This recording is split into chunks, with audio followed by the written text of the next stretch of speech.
Bom, meu nome é Claudemir Anof Feltrin, nasci no distrito de Caixa São Pedro, que é um distrito de Mandaguari, mas fui registrado em Arapongas. Então, a minha origem sou paranaense e de Arapongas.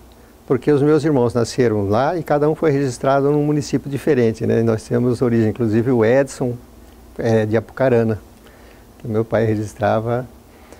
Eu vivi nessa Caixa São Pedro até os 7 anos, aí mudamos para Maringá, mais precisamente no distrito de Floriano, que é o distrito de Maringá, em 54. E aí a minha vida transcorreu sempre nesta região de Floriano, Maringá. Morei algum tempo em Curitiba, 1 ano em Curitiba, quando eu assumi o padrão no estado, eu assumi em Curitiba e fiquei lá 1 ano. E nessa trajetória, uma vida muito simples, no campo, tivemos dificuldade para estudar, porque nós só conseguimos estudar e voltar para a escola. Fizemos o 1º grau, voltamos para a escola. Quando, com a ajuda do Antônio Fassi, que nós criamos em Floriano o colégio da comunidade, até não me lembro mais o nome, mas nós fundamos esse colégio e aí nós conseguimos retomar o estudo. E fizemos, naquele tempo, as 4 séries do ginásio, e aí viemos para Maringá estudar, todos os meus irmãos, porque meu pai sempre disse isso. Talvez eu nunca vá poder deixar para vocês nada material, mas eu deixando estudo, nunca ninguém vai poder tirar isso de vocês. E graças a Deus ele conseguiu formar os 4 filhos dele e foi ótimo para nós, porque nós conseguimos dar uma direção diferente para nossas vidas. E conseguimos, eu acho que, progredir em função de ter estudado e não ter abandonado o estudo. E uma vida simples no sítio, como lavradores, a gente levantava cedo e ia realmente para a roça fazer os trabalhos rurais, o Edson, principalmente eu e o Edson, que eram os mais velhos e homens, né? Quantos irmãos? Nós somos em 4 irmãos, 2 meninas e 2 homens, e as meninas eram mais novas, não chegaram a ir muito para a roça. Aí em alguma época de mais serviço, mas eram mais novinhas também, né? E aí, depois de Floriano, tivemos contato, já estudando, né, já fazendo o ginásio em Floriano, nessa escola da comunidade, a CNC, né? Tivemos contato com os primos de Apucarana, que é o José Valdir e o Valdecir. E aí fomos tomando contato, porque nós já tínhamos a ditadura e meu pai também nunca foi um homem de se entregar. Ele sempre foi de esquerda e sempre conversava com a gente sobre isso. Então, quando apareceu a ditadura e apareceu o movimento, nós não tivemos nenhuma dúvida, eu e meu irmão, em assumirmos isso. E aí começamos a estudar os livros e as apostilas que eles mandavam para nós, que falavam muito do regime cubano, do regime da China, né, do comunismo, do socialismo, e nós passamos a tomar contato com isso. Não foi muito tempo, porque depois disso a gente ia para Apucarana conversar, fazer algumas reuniões, eles vinham para Maringá e lá na nossa casa no sítio também fazer algumas reuniões. Isso 1 ano e pouco desse contato, já aconteceu a nossa prisão. Meu irmão nessa época, o Edson, já estava trabalhando no banco em Itambé, fazia uns 4 ou 5 meses que ele tinha ido trabalhar no banco, mas eu estava morando no sítio com meu pai, ajudando ele ainda. Em que ano? Foi 72, mas olha, eu sou ruim de idade, eu não tenho muita certeza disso, mas acho que foi 72 isso. Mas vocês participavam desses grupos com seus primos? Eles pertenciam a alguma organização? Não, pertencia à organização. Eu tenho o projeto, inclusive todo o inquérito lá, né, o processo em que nós fomos envolvidos, julgados e tal. E essas coisas estão lá, mas eu não consigo, eu tenho uma dificuldade tremenda para guardar nome, para guardar data. Tudo bem. Porque tem esses movimentos, que tinham nomes, mas eu não tenho esses nomes, eu não consigo guardar esses nomes, sabe? Mas a minha participação foi com o grupo de Apucarana, com o Valdecir, o próprio Tarcísio fazia parte desse grupo, o professor Zequinha, que nunca mais eu tive contato com ele, não sei se está vivo, se não, mas a gente é um contato que a gente tinha. Você foi preso junto com o Tarcísio? Não. Foi não. Depois? Não, foi, eu acho que, eu não sei se o Tarcísio foi preso antes ou depois. Ele foi preso em 70. Então, eu acho que foi 70 também a minha visão, eu não sei, porque quando o pessoal de Apucarana foi preso, foi quando nós fomos presos também, mas eu não sei precisar quem foi. Porque o Tarcísio, apesar de eu ter o conhecido, ele não esteve preso junto com nós. Na época que nós fomos presos, eu, meu irmão, o Valdecir, o Zezinho e o professor Zequinha de Apucarana, nós ficamos presos. E foi essas pessoas, também eram as pessoas que eu tinha contato. Desse grupo de Apucarana, fora dos que estavam presos, só o Tarcísio é que eu cheguei a ter contato. Mas também não foi um contato, foi dois encontros, um em Apucarana e um ele veio nos visitar aqui em Maringá, no sítio. E o maior contato que eu tinha era com o Valdecir e com o Zezinho. E tem mais duas pessoas que eu também me relacionei, mas que eu não me lembro o nome, porque eu tenho essa dificuldade de guardar o nome das pessoas. Em Apucarana, o núcleo do PCB, do Partido Comunista, era bem... mas não sei te dizer se era PCB. PCBR, eu não sei talvez. Algum nome tinha lá, mas eu não sei te dizer. Bom, o senhor não pertencia a nenhuma dessas organizações? Olha, eu não diria... Eu pertencia ao grupo de Apucarana, a um grupo de Apucarana, e tinha uma sigla, esse grupo tinha uma sigla, que eu não me lembro, mas não era PCB não, era outro nome que tinha. Enfim. Como é que foi essa prisão? Então, a prisão foi de surpresa, né? Porque a gente sabia que corria esse risco, que a gente estava preparado para isso, a gente sabia que corria o risco de uma hora ou outra ser preso, até porque nós estávamos cientes de todos os riscos. Um dia à tarde, sem mais nem menos, apareceu lá um carro. Eu lembro até, era uma Kombi, sem nenhuma caracterização. O meu irmão trabalhava no banco, eu estava sozinho em casa, eu e minha mãe, só eu e minha mãe e minhas irmãs. E aí os caras desceram da Kombi, eu vi o Zezinho, que era o meu primo, que estava com nós, e os caras já desceram e invadiram a casa. Foi uma coisa truculenta, realmente. E isso causou um grande susto na gente, e principalmente na minha mãe, né, que é uma pessoa mais simples. Aquele bando de homens, uns 4 ou 5 homens, entraram para dentro de casa, já revistando guarda-roupa, puxando gaveta e revistando tudo. Aquilo deixou ela num pavor tremendo, e a gente também. Mas o Zezinho, que era meu primo que estava junto, já avisou, falou, olha, nós vamos ser presos porque o nosso grupo está sendo preso. Eu fiquei muito assustado, mas a gente tinha consciência que isso poderia acontecer. Bom, aí nós nos levaram para dentro da Kombi, empurraram para dentro da Kombi, depois de ter passado eles ficaram uma meia hora lá. O senhor e o Edson? Não, o Edson estava eu estava sozinho em casa, o Edson já trabalhava em Itambé. Nós quem, o senhor disse? Nos levaram? Eu e o Zezinho, né? O Zezinho, que é de Apucarana, que estava lá. E nós fomos para Itambé, também o Edson foi pego de surpresa. Ele estava no banco, mas como ele morava na República do Banco e o pessoal do banco estava todo lá, também foi um choque, mas lá foi muito rápido, porque nós chegamos, eles pegaram o Edson e, sem mais nem menos, empurraram para dentro da Kombi e nos levaram para Apucarana. Em Apucarana nós ficamos 3 ou 4 dias, também não me lembro direito. Fomos levados para Curitiba e lá ficamos mais 30 dias no quartel. 29 dias ou 30 dias no quartel. E desse fato, voltando lá, a questão da minha mãe, quando as pessoas acorreram e a gente sendo levado, ela quase que desmaiou e foi uma cena muito triste.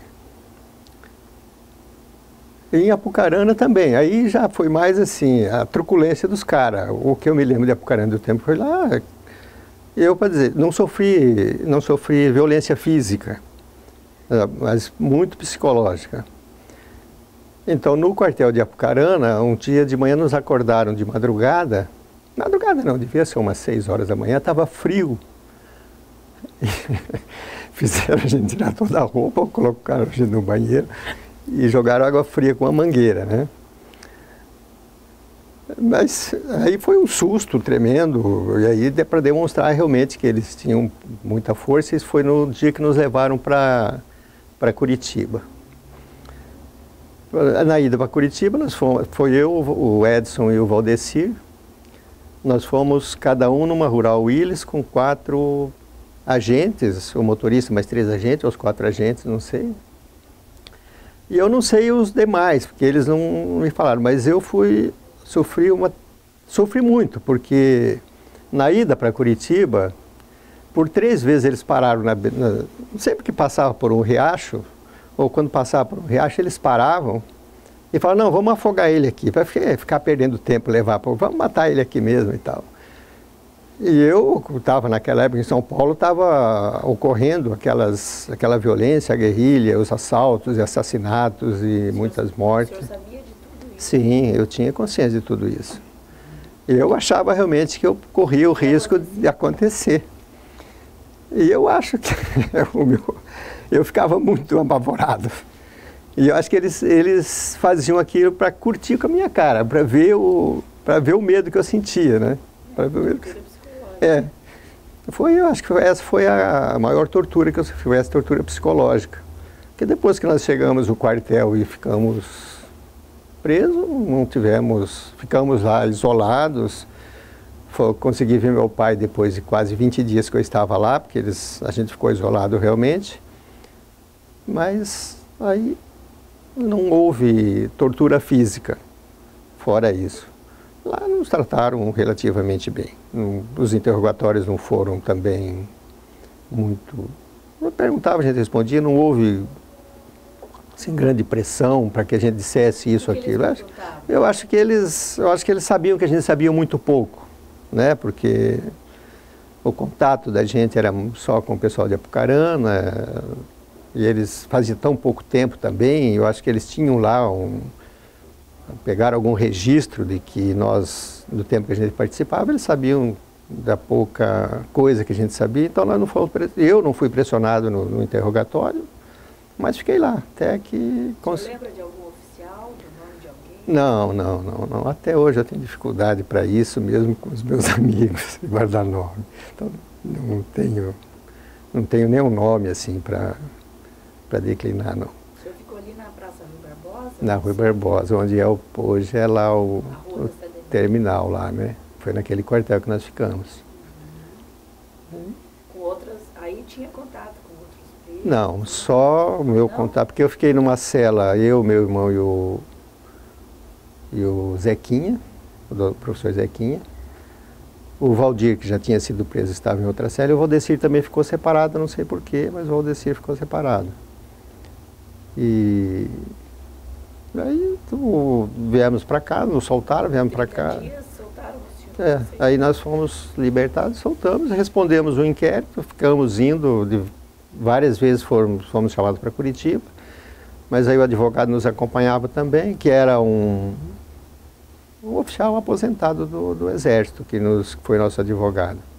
Que eu não lembro o nome dele não, mas foi um oficial. Então... E aí o senhor voltou para... Voltei para casa e toquei minha vida. Não, para Maringá, que eu sempre morei em Floriano. Aí toquei minha vida. Outra coisa interessante também. Quando nós chegamos em casa, foi num sábado de manhã, e nós estávamos com saudade da nossa vida e dos amigos e tal. E os nossos amigos nos rejeitaram, né? A acolhida não foi de... Eles ficaram assim, receosos, sabe? Com medo realmente. Uma única pessoa que, a hora que nos viu, demonstrou alegria foi o cara que cortava meu cabelo, o barbeiro. Ele me recebeu na rua, feliz, e dizendo, olha, aqui nós todos... Porque, então, a cidade comentou tudo aquilo, né? Um local pequeno. Sim, local pequeno. Aqui nós achávamos que vocês nunca mais voltariam. E foi a recepção, a acolhida mais calorosa que eu tive, né? E os outros amigos não fizeram muita diferença, mas vários deles realmente se sentiram, se recuaram, se demoraram para nos aceitar na plenitude novamente, né? Porque eles tinham receio do comunismo, isso, aquilo, aquele outro. Uma ação que nós fizemos lá, foi 2 ou 3 vezes, 2 vezes nós panfletamos, recebemos os panfletos de Apucarana e fizemos a panfletagem na cidade. Foi mais ou menos isso a trajetória.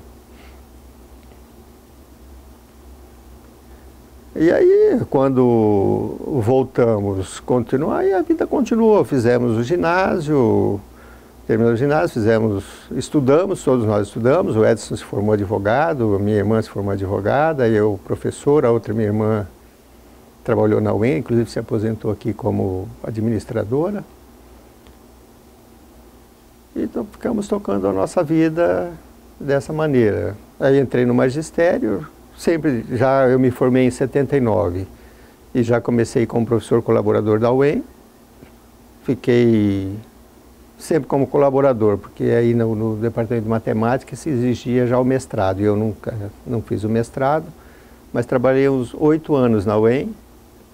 Depois trabalhei na universidade, na faculdade de Jandaia, 2 anos, trabalhei 12 anos no Sesumar, e entrei no Estado em 84 e me aposentei em 84. E nessa trajetória do Estado, eu passei pela APP Sindicato. Isso, vamos... até o senhor chegar, né, no Estado e na APP, o senhor não teve nenhuma outra atividade política? Não, eu sempre participei, participava do MDB, sempre participei do MDB, só que é uma participação mais restrita, porque Floriano é uma cidade, hoje, se você for lá, Floriano é até grandinho, mas em 70, Floriano se resumia a 4 ou 5 moradias e um boteco e uma venda. E era ali que a gente vivia, jogando futebol, que era o último divertimento que a gente tinha aos domingos. Mas uma pessoa importante na trajetória política foi o Antônio Faz, que foi vereador da cidade, foi deputado por 2 mandatos, cartorário da cidade e sempre muito amigo da gente. Fazia parte da nossa relação de amizade. Inclusive, depois da sua empresa, ele falou, olha, eu percebi que vocês estavam metidos com isso porque vocês falavam muito em Cuba, em China, em Rússia, o que não é comum. Então, ele disse que percebeu isso e nos ajudou. Eu acho que ele foi um grande amigo. Eu não tenho... Achei que ele sempre foi, porque ele ajudou a gente a estudar também. E aí, terminei o curso, me casei, tive 2 filhos. Um é formado em jornalismo, outro é formado em informática, inclusive é professora aqui na UEM, já com doutorado e tudo mais. Como foi essa participação no MDB? Então, no MDB, lá em Floriano, a participação era mais relacionada ao FACE, né? Porque ele sempre foi MDBista também. E trabalhava fazendo as filiações, participando das reuniões, mas... Você se filiou? Sim, sempre fui muito, filiei ao MDB. Chegou a ser candidato? Não, nunca, não tenho essa vocação, nunca tive essa vocação a ser candidato. Ok, aí em 84 você começa a ter uma atuação junto à APP. Porque eu entrei eu fiz o concurso em 79 no Estado, e aí eu fui contratado em 84, nos chamados remanescentes de 79. Mas eu sempre tive consciência de que para o trabalhador o sindicato é importante. Até hoje eu digo, se você acha o seu sindicato pelego, é melhor ter um sindicato pelego do que não ter sindicato nenhum. Então eu tomei posse no Estado no dia 29 de janeiro de 84, no dia 10 de fevereiro eu estava afiliado à PP Sindicato. E já imediatamente participando de uma comissão. E aí, nessa trajetória, vim para Maringá, e aí eu fiquei um ano em Campo Largo, que eu comecei a trabalhar em Campo Largo. Não tive contato com a PP. Aí quando eu vim para Maringá, a primeira coisa que eu procurei foi o sindicato. E já estava em época de eleição, acabei já entrando na direção do sindicato. Aí tivemos as greves de 86, 85, 86, que eu estava na direção do sindicato, que foram greves grandes, né? Greves que tiveram um impacto na nossa carreira e eu acho que na consciência do trabalhador, porque era muito difícil a situação salarial, principalmente a situação da carreira, muito mais a situação da carreira do que a salarial. Se bem que a salarial é sempre muito importante, mas a nossa situação de carreira era muito ruim. A fusão das três? Não, isso já havia ocorrido. Foi quando, o senhor lembra? Olha, isso foi, eu não sei te precisar, mas foi na década de 70, no início da década de 70, que houve essa fusão. Que foi, eu acho que foi na greve de 78, eu não sei te dizer, não.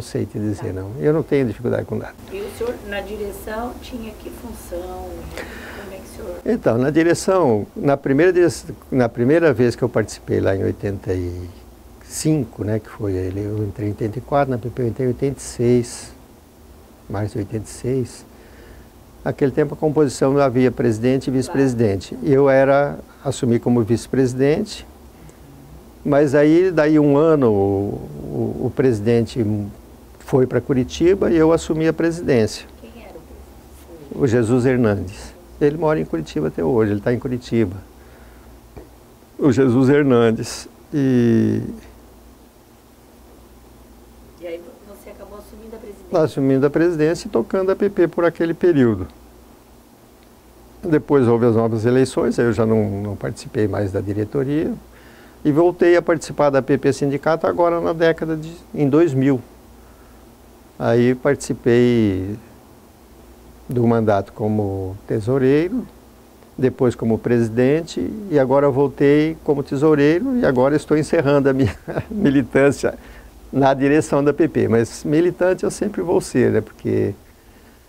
E também no PT, né? Depois de...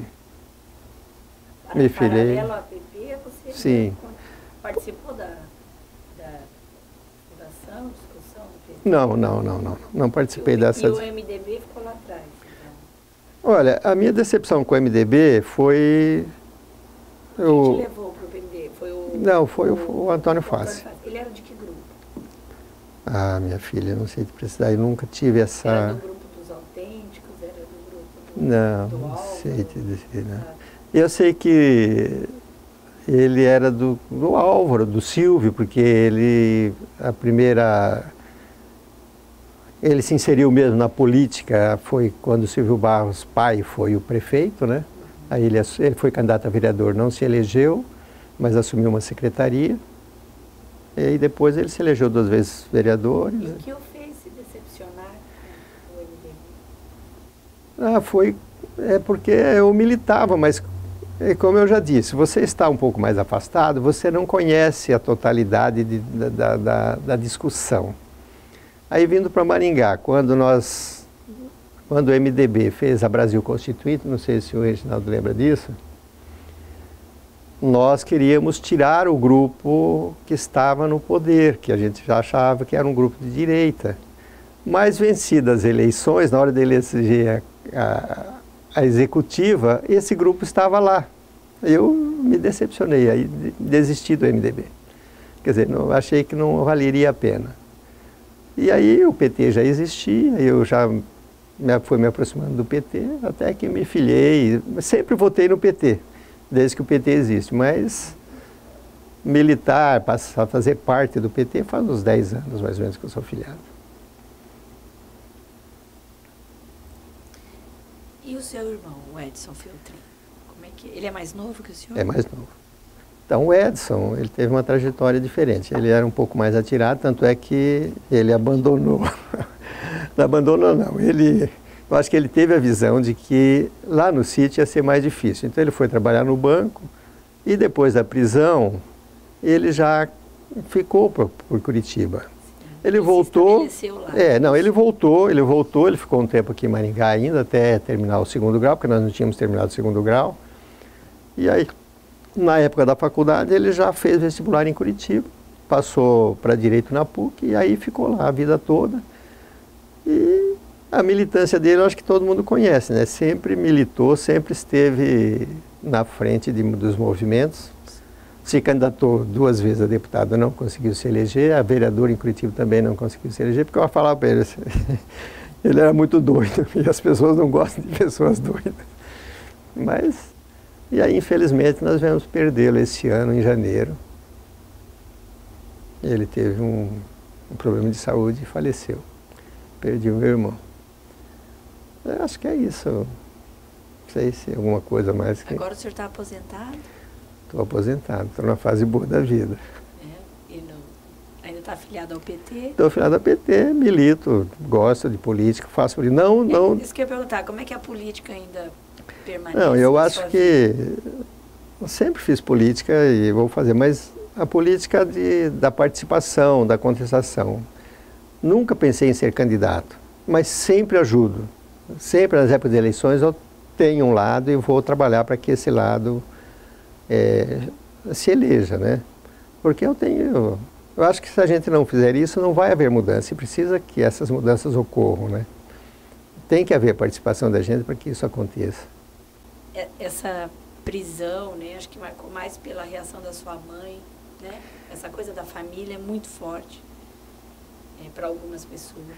Olha, aquela história da minha mãe, porque ela não sabia da nossa participação. Então, exatamente, eu queria saber até que ponto ela foi pega de surpresa. Foi pega de surpresa. Deixou vocês, o senhor... Sim, o choque dela foi muito... E ela sofreu muito em ver aquela cena de truculência, o desespero dela. Então... Certo. Mas depois que nós voltamos, depois de um certo tempo, lá em Floriano, no início, essa rejeição... Não só a vocês, mas acho que a família toda, né? Porque... Essa rejeição, poucas pessoas, eu digo uma única pessoa que veio conversar comigo a respeito e falando que havia, os comentários que havia, e feliz por eu estar lá. Então, fora isso, como houve esse medo, eu acho, das pessoas, isso foi esquecido, porque eu não lembro de nenhum dos meus colegas de juventude, que a gente vivia lá, ter um dia perguntado para mim o que aconteceu. Isso fez com que eu também passasse, a gente esquecesse um pouco. Então, eu não tenho hoje dizer que isso marcou a minha vida, que isso atrapalhou a minha vida, de jeito nenhum. Eu convivi com isso, com orgulho de ter participado, porque a gente vê hoje o quanto foi importante isso, que a gente, esses movimentos, fez diferença. Então... O senhor chegou a entrar com o pedido de indenização para a Comissão Nacional da Anistia? Eu fui indenizado. Fui indenizado no Paraná. Fui anistiado. Porque, na verdade, eu fui absolvido no inquérito, né? Nós fomos absolvidos. Eu, o Edson e o Valdecir fomos absolvidos. E o Zezinho acabou indo para o exterior, né? Foi condenado, foi absolvido, depois foi anistiado. Mas isso não chegou a mim, eu consegui levar a minha vida sem nenhum problema. Que depois, passado no início, sim, né? Nos primeiros anos a gente sentia um pouco essa rejeição, mas depois eu superei isso na boa. Porque estudamos também, né? O senhor chegou a casar? Claro, eu tenho 2 filhos. Casei-me em 74, 73, casei-me. Porque logo que eu voltei, eu casei. Logo depois da minha prisão, eu casei. 1 ano e pouco depois, eu já estava casado. Tem um fato interessante também, que olha, aqui na UEM, quando eu era estudante, porque Você lembra que tinha o SPB, Organização Social e Política? E MC também. E numa dessas aulas... Educação Moral e Cívica. Mas foi em OSPB, Organização Social e Política, sábado à tarde.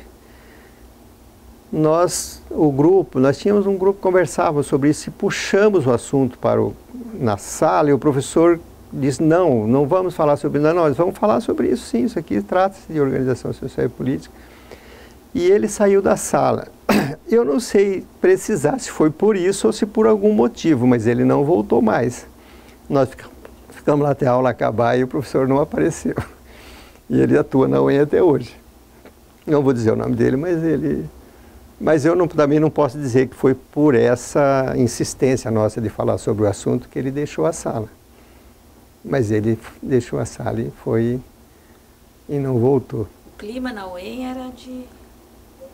Era naquela greve de 79, né? 80. Eu tinha acabado de me formar, que eu me formei em 79, mas já comecei a dar aula aqui na UEM, como colaborador.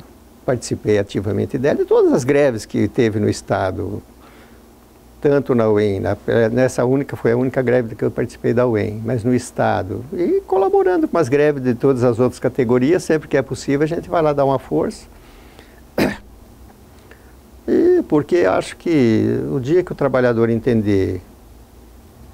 ter consciência da situação de exploração que essa situação gera, que o capitalismo gera, porque o capitalismo é uma relação de exploração, não tem jeito, né? Talvez a gente consiga... É o que move o capitalismo, é a exploração, é a mais-valia. Mas os trabalhadores ainda não entenderam, mas já avançaram bastante, principalmente na categoria dos professores. Eu acho que nós temos... O senhor viveu os primórdios dessa organização. Né? Lá no início a gente sofria muito com a falta de consciência do trabalhador. Hoje não, hoje eu acho que o trabalhador... Falta consciência ainda, nós estamos longe de alcançar uma consciência que só isso faça a diferença, mas mesmo assim eu acho que o trabalhador hoje melhorou bastante.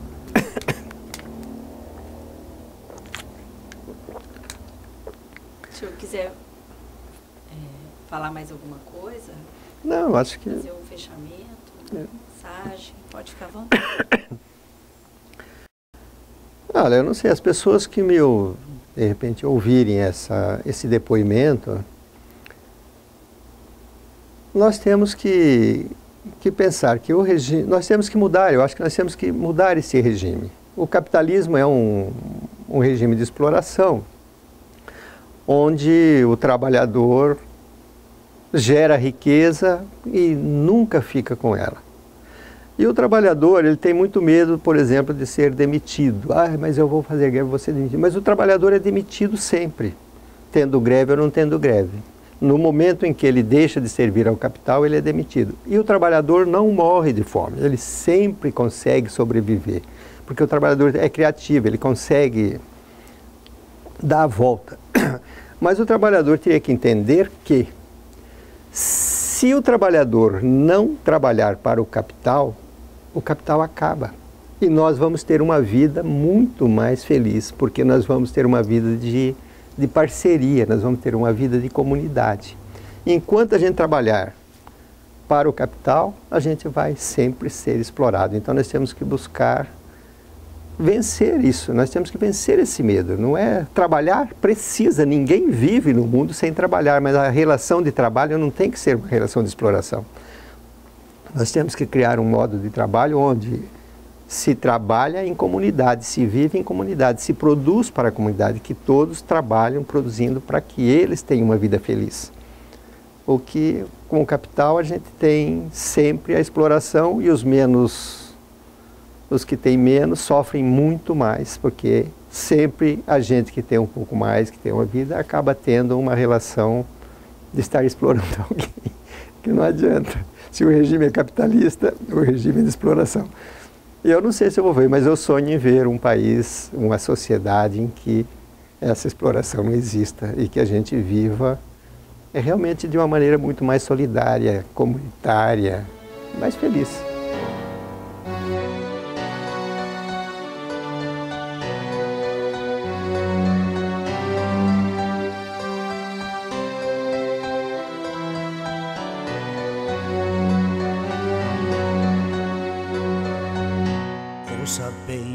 canção, ela fala pra você.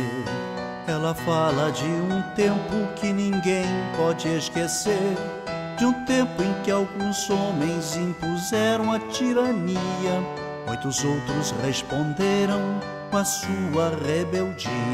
Os tiranos implantaram longa noite de terror, tentaram calar a todos, provocando muita dor. Censuraram a cultura e toda a cidadania, calaram toda a voz, promovendo a vilania.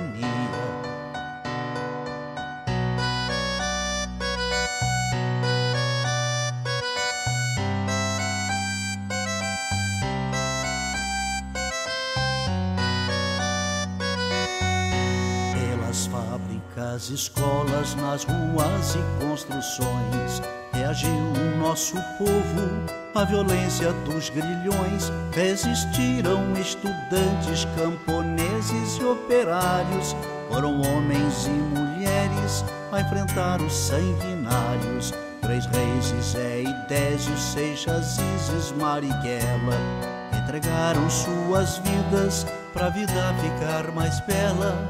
Muitos outros foram mortos por lutar contra a opressão, ou desaparecidos, ou no exílio ou na prisão.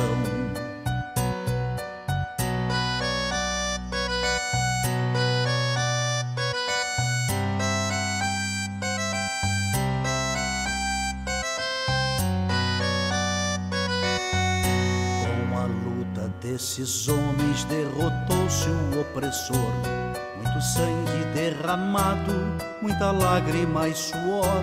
Quem tem medo de retorno não se sinta equivocado. O terror que foi um dia poderá voltar dobrado. A mesma vigilância de quem ama a liberdade poderá impedir que volte o império da maldade. Mas a luta continua por justiça e pelo pão, pela reforma agrária, por saúde e educação.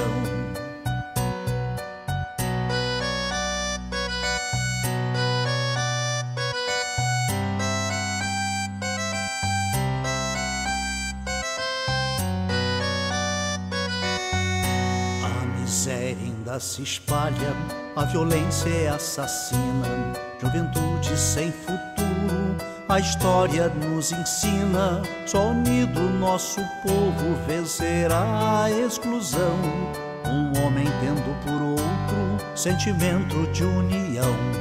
O recado já está dado pro vizinho e seu irmão. Quando a luta cai, o outro estende a mão.